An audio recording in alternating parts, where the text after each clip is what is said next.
Assalamualaikum warahmatullahi wabarakatuh. Perkenalkan, nama saya Rifki Haikaraman dari Prodi Administrasi Rumah Sakit tingkat 3 dengan NIM 11016123045. Di sini saya akan mempresentasikan tentang evaluasi implementasi rekam medis elektronik dan integrasi Satu Sehat pada pelayanan rawat jalan di klinik Bakti Tuna Susada.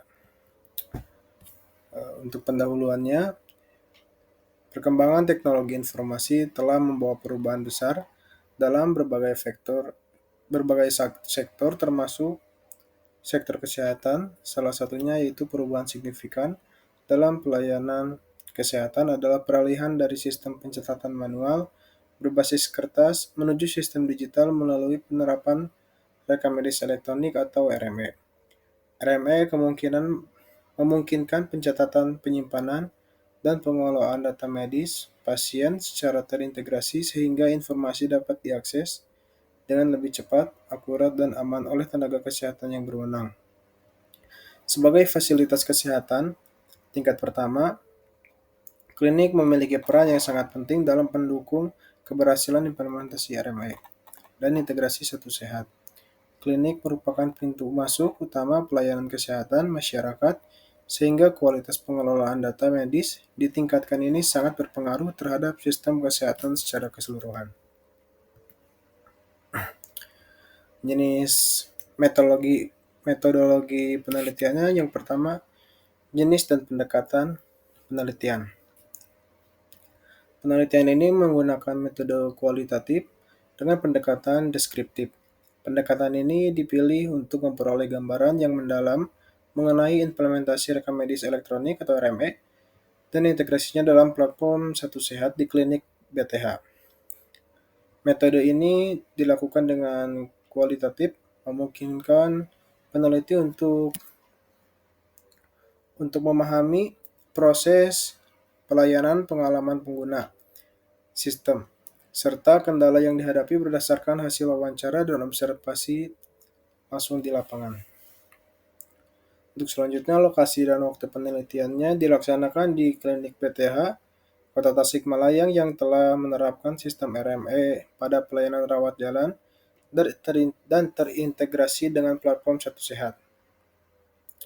Pengumpulan datanya dilakukan pada jam operasional klinik saat proses pelayanan pasien sedang berlangsung, sehingga peneliti dapat mengamati penggunaan sistem RME secara langsung. Nah, informasi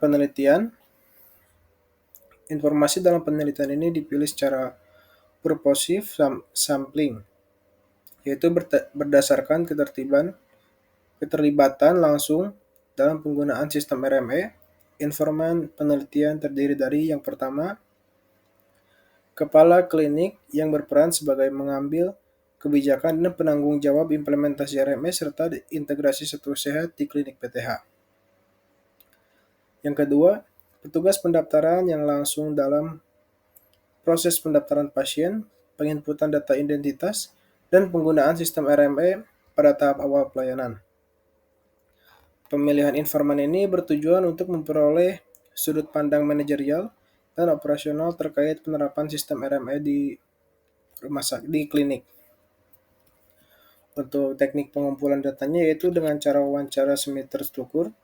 Wawancara ini dilakukan secara langsung kepada informan penelitian dengan panduan pertanyaan terbuka. Untuk selanjutnya, teknik analisis data.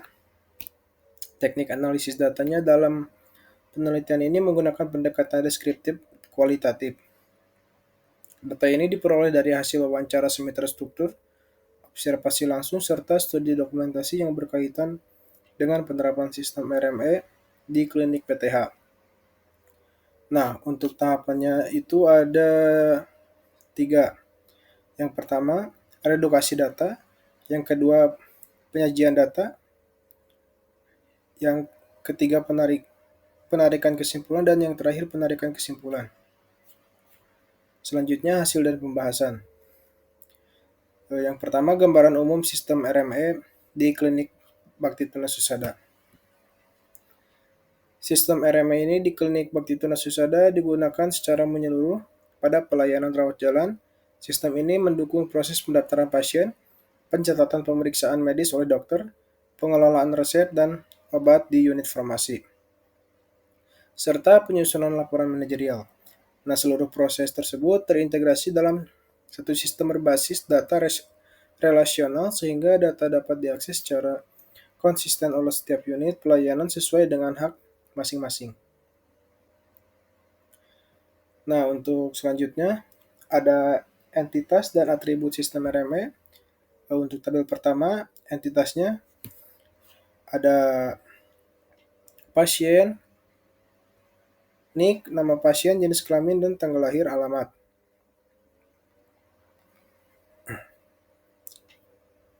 Mohon maaf, untuk entitasnya ada pasien, dokter, kunjungan, dan obat dan resep. Untuk atributnya, ID pasien, NIK, nama, jenis kelamin, tanggal lahir, alamat, nomor HP. Untuk atribut dokternya, ID dokter, nama, dan SIP. Untuk kunjungannya, ID kunjungan, ID pasien, ID dokter, keluhan, diagnosa, dan tanggal. Untuk selanjutnya, ID obatnya, ID obat, nama obat, dan stok. ID resep, ID kunjungan, ID obat, dan jumlah. Untuk di tabel 2 ada fungsional dependent. Untuk determinannya ada ID pasien, dokter, kunjungan, obat, dan resep. Next. Untuk tabel ketiga ada data sistem kunjungan, yaitu ada NIK, nama pasien, jenis kelamin, tanggal lahir, dan alamat. Untuk data kunjungannya, di sini ada ID pasien, keluhan pasien, diagnosa, dan tanggal diperiksa pasien. Nah, untuk data resepnya, ada beberapa juga. Yang pertama ada ID resep, ID kunjungan, ID obat, dan jumlah. Nah, untuk IRD-nya sendiri bisa dilihat ada pasien 1 sama dengan M, yaitu kunjungan, dokter 1 strip M, kunjungan strip M, resep M, strip 1 obat. Untuk normalisasi basis data, normalisasi dilakukan untuk mengurangi redundansi data dan meningkatkan efisiensi penyimpanan. Nah, di tabel ini ada ID kunjungan, nama pasien, obat, dan jumlah. Untuk first normal form, ada ID kunjungan, nama pasien, obat, dan jumlah juga. Untuk third normal form, ada ID pasien, nama pasien, dan alamat. Untuk query formal, ada tujuan dan aljabar relasional. Nah, untuk SQL-nya juga ada pasien dan tanggal kunjungan, lalu ada obat yang diresepkan. Untuk data warehouse digunakan untuk mendukung analisis data historis dan pengambilan keputusan manajerial di klinik BTH.